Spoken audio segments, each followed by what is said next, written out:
Hello everyone. देखो आज मैं एनटीपीसी के लिए आपका कुछ स्ट्रेटेजी लेके आई हूँ। ठीक है, इसमें मैं आपको बताऊंगी कि आपको किस तरीके से पढ़ना चाहिए जिससे आप अपने एनटीपीसी के एग्ज़ाम में अपने प्री आसानी से क्लियर कर सको। ठीक है, देखो जिन बच्चों का एग्ज़ाम अभी फर्स्ट फेज़ में है उनके लिए तो ये स्ट्रेटेजी हेल्पफुल नहीं होगी। हाँ, जिनका 10, 11, 12, 13 जनवरी को एग्ज़ाम होगा वो इससे बेनिफिट उठा सकते हैं, वो भी जनरल अवेयरनेस सेक्शन को पढ़ के जिस तरीके से मैं बताऊंगी आपको। ठीक है, अदरवाइज़ जिनका एग्ज़ाम सेकंड फेज़ में है वो इस स्ट्रेटजी से पक्का लाभ उठा सकते हैं और उम्मीद भी करूँगी कि आप इसी हिसाब से पढ़ोगे। ठीक है, तो फिर चलिए स्टार्ट करते हैं। देखो अपनी जिनके पास भी लूसेंट की बुक होगी, ठीक है, लूसेंट सामान्य अध्ययन करके नाम है बुक का, वो बुक उठा लो और उसमें आप अपने बायोलॉजी वाला सेक्शन खोल लो। जहाँ जहाँ मैं बताते चलूँगी आपको वहाँ टिक लगाते हुए चलना होगा। ठीक है, तो चलो स्टार्ट करते हैं। ऐसे नहीं है कि आप सिर्फ वीडियो ऑन करो और देख लो और फिर बंद करके रख दो फिर जाके दूसरी स्ट्रेटजी देख लो। इतना टाइम आपके पास नहीं है, वो टाइम हमसे पहले तक था। ठीक है, अब आपको सिर्फ सिलेक्टिव पढ़ना है और अगर आप एग्ज़ाम का एनालिसिस देखोगे तो एग्ज़ाम इतना हार्ड नहीं आ रहा है। तो मुझे लगता है कि जो मैं आज आपको बताऊँगी वो लगभग आपके लिए हेल्पफुल साबित होगी। ठीक है, तो चलिए स्टार्ट करते हैं। मैंने ये जीव विज्ञान खोल रखा है लूसेंट की बुक से। इसमें देखो सबसे पहले ही पेज पे आपको दिया हुआ है जीव विज्ञान की कुछ शाखाएं। ये आपको दी हुई है जीव विज्ञान की कुछ शाखाएं। देखो इसमें बहुत कम दी हुई है, ठीक है, लेकिन आप इनको चाहे गूगल से करो चाहे कहीं से भी करो, ये बहुत ज़्यादा होती हैं। ठीक है, इनको आपको पढ़ना ही पढ़ना होगा। ठीक है, अगर आप बोलोगे तो मैं इनके ऊपर एक अलग से वीडियो बना दूंगी। ठीक है, अदरवाइज़ ये कोई इतना बड़ा काम नहीं है। आप चाहो तो आसानी से गूगल पे टाइप करो जीव विज्ञान की कुछ प्रमुख शाखाएं। ठीक है, वहाँ से आपको बहुत सारी शाखाएं मिल जाएंगी। ठीक, आप वहाँ से इनको लर्न कर सकते हो। एक बार आपको लर्न करना होगा फिर रिवाइज़ करो, आसानी से याद हो जाएगी, कोई दिक्कत वाली बात नहीं है। और हाँ, एक और बात, देखो वीडियो थोड़ा सा लंबा हो सकता है क्योंकि आज मैं आपको पूरी जो लूसेंट की बुक है वो पूरी बताऊंगी, आपको कहाँ से पढ़नी है, कितनी पढ़नी है, किस चीज़ से क्या छोड़ना है, क्या पढ़ना है। तो वीडियो थोड़ी लंबी हो सकती है, आप चाहो तो इसको डबल स्पीड पे देख सकते हो। ठीक है, कोई बात नहीं है। तो चलो स्टार्ट करते हैं। ये मैंने आपको बता दिया, पढ़ना ही पढ़ना है आपको जीव विज्ञान की कुछ शाखाएं। ठीक है, इससे काम नहीं चलेगा, आपको गूगल से करनी ही होगी। ठीक, चलो इसके बाद आपको ये दी हुई है जीवधारियों के वैज्ञानिक नाम, ये आपको देखने होंगे, ये देख लो। ठीक, इसके बाद चलो नेक्स्ट पेज पे। नेक्स्ट में मैं आपको बताऊं, नेक्स्ट में आपको दिया हुआ है प्राकैरियोटिक और यूकैरियोटिक कोशिका में अंतर, ये आपको पढ़ना होगा। ठीक है, क्योंकि इसमें से क्वेश्चन वो किस टाइप से पूछेगा, इसमें से वो क्वेश्चन आपसे पूछ सकता है कि प्रकाश संश्लेषण जो है वो प्राकैरियोटिक कोशिका में कहाँ होता है। ठीक, यूकैरियोटिक कोशिका में डीएनए कहाँ कैसा होता है। ठीक है, प्राकैरियोटिक कोशिका में लाइसोसोम होते हैं या नहीं होते हैं। ठीक है, तो वो ये सब आपसे पूछ सकता है, तो ये आपको करना होगा। ठीक, चलो इनमें से आपको कुछ नहीं पढ़ना, आगे चलते हैं अब। ठीक है, अब यहाँ पे आपको दिया है डीएनए और आरएनए में मुख्य अंतर। इसमें देखो जो ये आपका सेकंड नंबर पॉइंट है ये इंपॉर्टेंट है। ठीक है, क्योंकि ये पूछेगा आपसे डीएनए में कौन कौन से बेस होते हैं। ठीक, एडेनिन, गुआनिन, थाइमिन और साइटोसिन। आरएनए में सिर्फ डिफरेंस ये आता है कि थाइमिन की जगह पे आपका यूरेसिल आ जाएगा। ठीक, थाइमिन की जगह पे आपका यूरेसिल आ जाएगा। ठीक, ये इसका अंतर होगा, इसीलिए ये जो सेकंड नंबर वाला पॉइंट है आप इसको देख लेंगे। ठीक, चलो नेक्स्ट, ये आपको कुछ नहीं करना। नेक्स्ट पेज, इसमें से कुछ नहीं, ये कुछ नहीं करना है। ये देखो गुणसूत्रों की संख्या, ये आपको याद करनी है। ठीक है, ये आप यूट्यूब पे डालना, ट्रिक से इनको याद करा रखा होगा। ठीक है, ये आप डाल सकते हो गूगल पे या फिर आपने यूट्यूब पे डालना, इन्हें लर्न कर लेना, एक क्वेश्चन में से आने के चांसेस होते हैं। ठीक है, चलो नेक्स्ट, इसमें से आपको कुछ नहीं करना, इसमें से आपको कुछ नहीं करना। देखो ये लूसेंट बुक खुद में ही एक नोट्स टाइप है, लेकिन अब आपके पास इतना टाइम नहीं है कि आप इसको थोरोली पढ़ो। ठीक है, यहाँ पे आ जाओ, ये लिखा है फल और उनके खाने योग्य भाग। सेब का कौन सा पार्ट जो है खाने योग्य होता है, वो होता है पुष्पासन। नाशपाती का पुष्पासन, आम का मध्य फल भित्ति, ये आपको याद करना है, इसमें से क्वेश्चन पूछ लेता है। स्पेशली जो पूछता है वो लीची का पूछता है, थोड़ा सा हटके है, ठीक है। तो लीची का खाने योग्य भाग होता है, आपको ऑप्शंस मिल जाएंगे 4। तो इस तरह आपको उन्हें याद करना होगा, ठीक। इस पेज पे और कुछ नहीं है ऐसा, इस पे भी नहीं।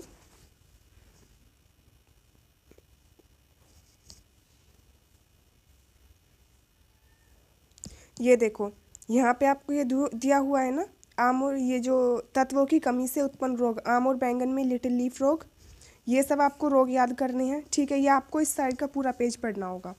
पादप से होने वाले रोग, जीवाणुजनित रोग, और फिर आपके ये तत्वों की कमी से उत्पन्न रोग, इस साइड का आप ये पूरा पेज पढ़ोगे, ठीक है। चलो, ये आप चाहो तो देख सकते हो, अदरवाइज इसमें से क्वेश्चंस नहीं आते हैं अब, ठीक है। जो आपको मेन लगे आप देख सकते हो उसमें से, इनमें से आपको कुछ नहीं करना। अब आ जाओ नेक्स्ट पेज पे, ठीक। अब आप डायरेक्ट आ जाओ यहाँ पे, जहाँ पे लिखा हुआ है आपका मानव रक्त, ह्यूमन ब्लड। आपको ये मानव रक्त वाला जो है अच्छे से पढ़ लेना है पूरा टॉपिक, ठीक है। ह्यूमन ब्लड क्या होता है, ये मैंने क्वेश्चन आपको कराया भी था। तरल संयोजी ऊतक होता है, गाढ़ा होता है, चिपचिपा होता है। पीएच वैल्यू आपकी 7.4 होती है, ठीक है। आप 7.4 को कैसे याद कर सकते हो, जैसे क्या लिखा है 7.4 मतलब कि 74, ठीक है। तो कैसे 7.4 में इसका पॉइंट हटा रही हूँ, ये मत सोचना मैडम को कुछ नहीं आता, 74 बता रही है 7.4 को, ठीक है ना। मैं आपको याद करने के हिसाब से बता रही हूँ। तो रक्त कैसा होता है, खून के आंसू दे सुने हैं ना आपने, खून कैसा होता है, सच्चा होता है। और सच्चा क्या हो गया 7-4, ठीक। तो खून कैसा होता है, सच्चा होता है। और सच्चा क्या हो गया 7-4, सच्चा 7-4, सच्चा 7-4, ठीक है। तो जहाँ पे आप 74 देखोगे पॉइंट तो अपने आप लगा लोगे, ठीक है। चलो, ये आपको पढ़ना ही पढ़ना है, ठीक है। इससे आगे का ये पूरा पढ़ना है। आरबीसी, डब्ल्यूबीसी, प्लेटलेट्स, ये आपको देखो पढ़ने ही पढ़ने हैं, ठीक है। यहाँ तक आप पढ़ोगे, ठीक। इसके बाद आ जाओ, इसके बाद आपको ये देखना है, कहा था ना मैंने जाके देखना, ये 2 मैंने बता दिए थे और ये नहीं बताए थे, याद होगा ना आपको, मैंने शायद सेकंड वीडियो में बताया था, ठीक। ये करना है आपको, जिसका ब्लड ग्रुप ए होगा उसमें कौन सा एंटीजन कौन सी एंटीबॉडी, जिसका बी होगा उसमें कौन सा एंटीजन कौन सी एंटीबॉडी, जिसमें ए बी होगा उसमें कौन सा एंटीजन कौन सी एंटीबॉडी, ये आपको याद करना है, ठीक। इसके बाद ये नेक्स्ट, ठीक, ये आपको पढ़ना है। और हाँ, ये RH फैक्टर वाला पढ़ना, मैंने कहा था ना RH पॉजिटिव और नेगेटिव देखना, ये RH फैक्टर आपको देखना होगा, ठीक है। RH फैक्टर पढ़ोगे यहाँ तक, ठीक। उसके बाद में क्या पढ़ोगे, उसके बाद में पढ़ोगे ये, ठीक है। चलो, उसके बाद आपको ये डेंटल फॉर्मूला याद करना है, ठीक। ये डेंटल फॉर्मूला याद करना है, इससे आपको पता चल जाएगा इंसीजर कितने, कैनाइन कितने, प्रीमोलर्स कितने, मोलर्स कितने, ठीक। ये करना है। चलो नेक्स्ट आ जाओ, इसमें से आपको कुछ नहीं देखना, अब ये देखना है। देखो लार में कौन कौन से, सिर्फ आपको एंजाइम्स याद रखने हैं, आगे याद नहीं करना, ठीक है। आपको एंजाइम्स याद करने हैं। लार में कौन सा एंजाइम मिलते हैं, टाइलिन और माल्टेज। जठर रस में पेप्सिन और रेनिन। अग्नाशय रस में ट्रिप्सिन, एमाइलेज, लाइपेज। आंतरीय रस में erepsin, maltose, lactase, sucrase, lipase. ये याद करने हैं सिर्फ ग्रंथि रस और इसके एंजाइम्स, ये आपको इधर का पोर्शन याद नहीं करना, ठीक। चलो नेक्स्ट पे आ जाओ, इसमें से आपको कुछ नहीं करना अब,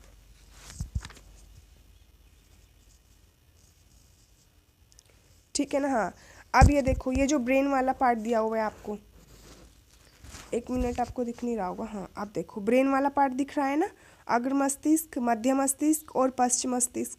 अब आपसे क्वेश्चन क्या पूछेगा, वो पूछेगा आपसे कि मेडुला ऑब्लिंगेटा कौन से मस्तिष्क का भाग होता है। ऑप्शन में दे देगा आपको अग्र मस्तिष्क, मध्य मस्तिष्क या फिर पश्चिम मस्तिष्क, तो आप क्या लगाओगे, पश्चिम मस्तिष्क, ठीक है। इस टाइप से क्वेश्चन आएगा।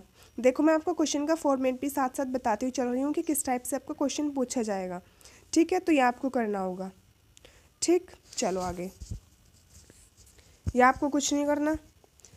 इसके बाद आपको ये देखना है कि कौन से जगह पे कितनी हड्डियाँ होती हैं, ठीक है। कान में कितनी होती हैं, पहली बात तो आपको याद होना चाहिए, मेलियस, इनकस, स्टेप्स। सबसे छोटी हड्डी होती है आपकी स्टेप्स, ठीक है। ये आपको याद करना है कहाँ पे कितनी हड्डियाँ होती हैं, ठीक है। जैसे कान में कौन कौन सी हड्डी मिलती है आपको, मेलियस, इनकस और स्टेप्स, ठीक। वो आपसे पूछ सकता है कि मेटाकार्पल्स कहाँ पे मिलती है, तो आप बताओगे हथेली में। 4 ऑप्शंस होंगे, इस टाइप से क्वेश्चन आएगा, ठीक है। चलो, इसमें से कुछ नहीं करना, ये कुछ नहीं करना आपको। नेक्स्ट, अब यहाँ पे आ जाओ, विटामिन की कमी से होने वाले रोग। ये दिए हैं आपको, विटामिन की कमी से होने वाले रोग। ये आपको सब बहुत अच्छे से पढ़ने हैं, ठीक है, क्योंकि जो क्वेश्चन पूछेगा वो यहीं से ही पूछेगा। रेटिनॉल, थायमिन, राइबोफ्लेविन, इनके नाम पूछेगा। विटामिन B1 का नाम क्या होता है, विटामिन B2 का क्या नाम होता है, विटामिन B3 का नाम क्या होता है, विटामिन B7 का नाम क्या होता है, ठीक है। या फिर एनीमिया किसकी कमी से होता है, बेरी किस विटामिन की कमी से होता है, इस टाइप के वो आपके क्वेश्चन पूछेगा, ठीक है। तो इन्हें करना। चलो, नेक्स्ट क्वेश्चन। या आपको कुछ नहीं करना अब इसमें से, ठीक है। यहाँ पे आ जाओ, प्रोटोजोआ से होने वाली बीमारी, ठीक है। अब ऐसा नहीं है कि आप सिर्फ ये याद कर लो कि मलेरिया हो गया, मादा एनोफ्लीज मच्छर से हो गया, पायरिया हो गया, तो ये मसूड़ों को प्रभावित करेगा, ऐसा नहीं। आपको ये भी याद होना चाहिए कि कौन सी बीमारी प्रोटोजोआ से होती है, कौन सी बैक्टीरिया से होती है। वो आजकल ऑप्शंस में यही पूछता है, ठीक है। ये ट्रेंड पुराना हो गया, ठीक। तो वो आपसे क्या पूछ लेगा, जैसे वो आपको दे देगा कि हैजा किसकी वजह से होता है, ठीक है। ऑप्शंस में दे देगा प्रोटोजोआ, बैक्टीरिया, ठीक है, कि मतलब हैजा जो है किस टाइप की डिजीज़ है, प्रोटोजोआ से होने वाली, बैक्टीरिया से होने वाली, ठीक है। इस टाइप से वो आपको 4 ऑप्शंस देगा। तो ये आपको पता होना चाहिए कि प्रोटोजोआ से कौन सी होती है, बैक्टीरिया से कौन सी होती है, ठीक। इसमें आप क्या क्या याद करोगे, इसमें देखो आप एक तो ये रोग याद करोगे, किसको किस अंग को प्रभावित करते हैं ये याद करोगे, ठीक है। परजीवी आप इसमें नहीं देखोगे, ठीक। आप फिर इसमें देखोगे कि इसका वाहक कौन सा होता है, ठीक है, और इसकी जो है लक्षण क्या है, ठीक। इसी तरह आप ये टिटनेस, हैजा, टाइफाइड, ये सारे रोग देखोगे, ठीक है, प्रभावित अंग देखोगे। और इसमें जीवाणु के नाम में कुछ मेन जीवाणु के नाम देख लोगे, ठीक है, जो कॉमनली पूछे जाते हैं, और लक्षण तो आपको इनके पता ही होगा, ठीक। चलो, इसी तरह ये वायरस से होने वाली डिजीज़ है, ये आपको करनी है, ठीक। वायरस से होने वाली डिजीज़ ये करनी है, ठीक। सब एड्स किससे होता है, किसको इफेक्ट करता है, किसकी वजह से होगा, ये सब। चलो, नेक्स्ट आ जाओ। अब ये कुछ क्वेश्चंस दिए हैं आपके चिकित्सा संबंधी आविष्कार। सारे तो आप याद कर नहीं सकते, बट हाँ आपको याद तो करने पड़ेंगे, कोई ऑप्शन नहीं है आपके पास, क्योंकि एग्ज़ाम में पूछे जाते हैं, ठीक है। तो इसमें से आप मेन याद करो, जैसे vitamin, vitamin B, vitamin D, homeopathy, पहला परख नली शिशु, क्लोरोफार्म, डायबिटीज़ और पोलियो वैक्सीन, बैक्टीरिया, RNA, ठीक, हृदय प्रत्यारोपण, ठीक है, इंसुलिन, चेचक का टीका, TB, बैक्टीरिया, पेनिसिलिन, BCG, रक्त परिवर्तन, DNA, ये सब आपको याद करने होंगे, ठीक है। चलो नेक्स्ट, इसी तरह आपको यहाँ पे दिया हुआ है विज्ञान की शाखाएं, ये आपको याद करनी पड़ेगी, विज्ञान की कुछ शाखाएं, ठीक है, ये आप याद करोगे, ठीक,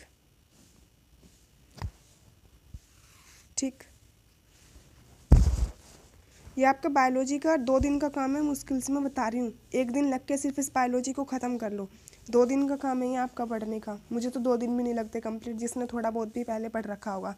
ऐसा तो है नहीं कि आपने पहले कोई बुक ही नहीं उठाई और अब आप लास्ट के 10 दिन में प्रिपेयर करने बैठे हो, ऐसे तो होगा नहीं, ठीक है ना। मैं बता रही हूँ, देखो क्लियर।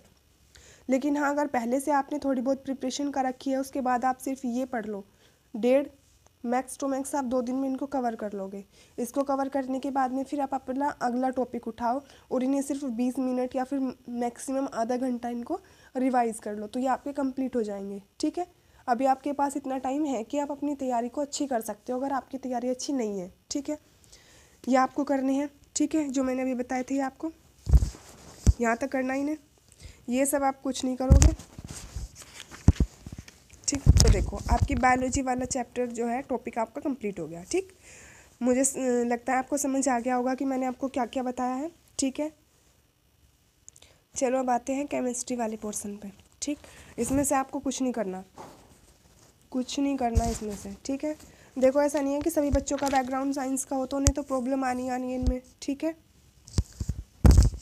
तो इनमें से आप कुछ नहीं करोगे। स्टार्टिंग से चल रही हूँ मैं, आप मैच करके हुए चलो। ठीक है, ये याद करना है आपको, किस चीज़ में कौन सा एसिड मिलता है। जैसे सिरके में मिलता है आपका एसिटिक एसिड। ठीक, संतरे में सिट्रिक एसिड, इमली में टार्टरिक एसिड, टमाटर में ऑक्जेलिक एसिड, दही में लैक्टिक एसिड, नींबू में सिट्रिक एसिड, चींटी का डंक, बिच्छू का डंक में मेथेनोइक एसिड। ये आपको एसिड याद करनी है। ठीक है, इसके बाद ही आपको पीएच वैल्यू याद करनी है। ये तो 2-4 वैल्यू दे रखी है सिर्फ, ऐसे ये याद नहीं करनी है आपको। गूगल पे डालना या फिर यूट्यूब पे डालना, वो आपको ट्रिक से याद कराएंगे कि पीएच वैल्यूज़। ठीक, एक क्वेश्चन इनमें से पूछा जाता है मोस्टली। ठीक, ये करना। चलो नेक्स्ट, इसमें से आप कुछ नहीं करोगे, कुछ नहीं।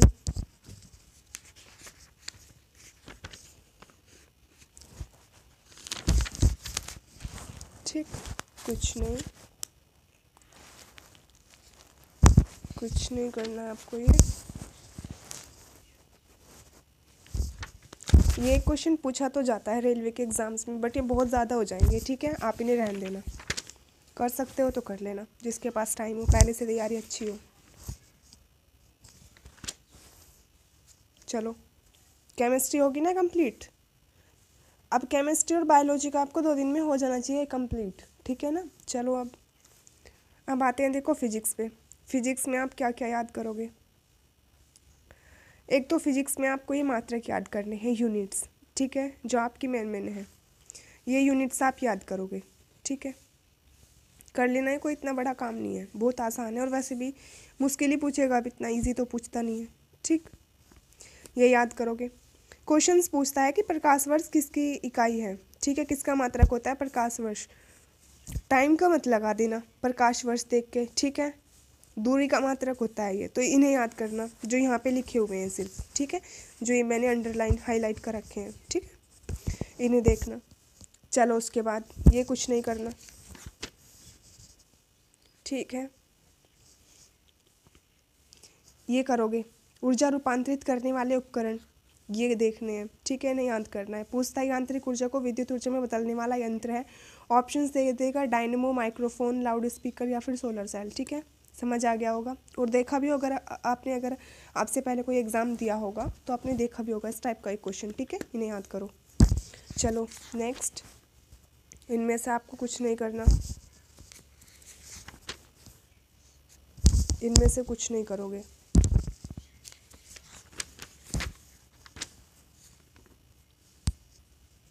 कुछ नहीं।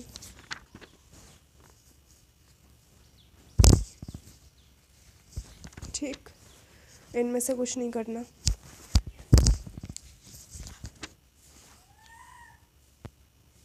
ये कुछ नहीं करोगे।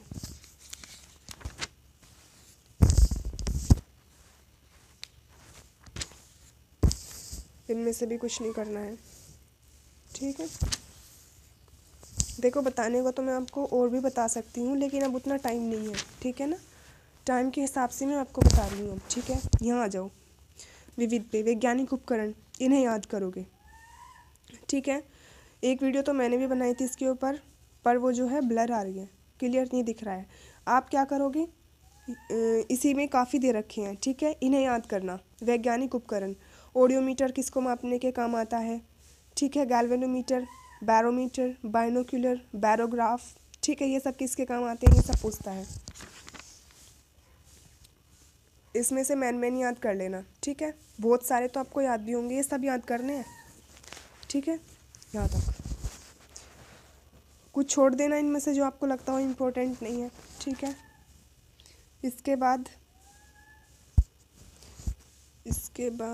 कुछ नहीं। देखो पूछता तो ये यूनिट्स भी है, अगर आपके पास टाइम हो ना तो प्लीज़ इन्हें पक्का कर लेना। ठीक है, इन्हें याद कर लेना अगर टाइम हो तो। ठीक, ये यहाँ तक। इसके बाद ये आविष्कार और आविष्कारक लिखे हुए हैं, इसमें से आप मेन याद करना। ठीक है, जैसे बैरोमीटर, ठीक, क्रेस्कोग्राफ, डायनेमो, ठीक है ना। कुछ मैंने देखो आगे डॉट्स लगा भी रखे हैं, चाहो तो इन्हें याद कर लेना, ठीक। एक दो इधर उधर से देख लेना, इनसे अलग कुछ मिले आपको, ठीक है। ये याद करने, देखो ये काम आपका फिजिक्स, केमिस्ट्री और बायोलॉजी का कंप्लीट हो गया, ठीक है, ख़त्म हो गया ना। मुझे नहीं लगता आपके लिए काम ज़्यादा होगा अगर आपको सिलेक्शन लेना है, ठीक है। ये ज़्यादा नहीं है काम, आप इन सबको मिलके कितने दिन में, 4 दिन में मैक्सिमम ख़त्म कर सकते हो पूरी की पूरी अपनी साइंस को, ठीक है। जिसने पहले से नहीं भी पढ़ा होगा, क्योंकि इसमें देखो आपका कोई भी ऐसी चीज़ नहीं है जो आपको अंडरस्टैंड करनी हो, आपको ये लर्न करनी है, ठीक है। और लर्न तो हम कुछ भी कर सकते हैं, ठीक है ना। लिखने की आदत तो पहले से ही पड़ी हुई है, ठीक। तो इसमें बेसिक अंडरस्टैंडिंग वाला कोई मैंने आपको ऐसा टॉपिक नहीं बताया जो आपको समझने में टाइम लगे, ठीक है। बुक खोलो, लर्न करना स्टार्ट हो जाओ, ठीक है, फिर उन्हें रिवाइज करते रहो, ठीक। उम्मीद है आपको ये समझ आया होगा, ठीक है। तो चलो, अगर मैं कंप्लीट लूज एंड कराऊंगी तो वीडियो बहुत ज़्यादा लंबी हो जाएगी, ठीक है। इस वीडियो को यहीं रखते हैं, अभी मैं आगे की ऐसे पार्ट वाइज वीडियो अपलोड कर दूँगी, ठीक है। आप इन्हें देख लेना, ऐसा नहीं है कि जो मैंने बोल दिया आप सिर्फ उसी को याद करो। अगर आपको लगता है कि मैं गलत बता रही हूँ कुछ, तो आप कमेंट सेक्शन में मुझे बता सकते हो कि नहीं ये चीज़ आपने गलत बताई है, ठीक है। और अपने हिसाब से आप इसमें थोड़ा बहुत सुधार कर सकते हो, मॉडिफाई कर सकते हो इसको, ठीक है। तो चलो, अपनी प्रिपरेशन करते रहो, all the best, bye bye.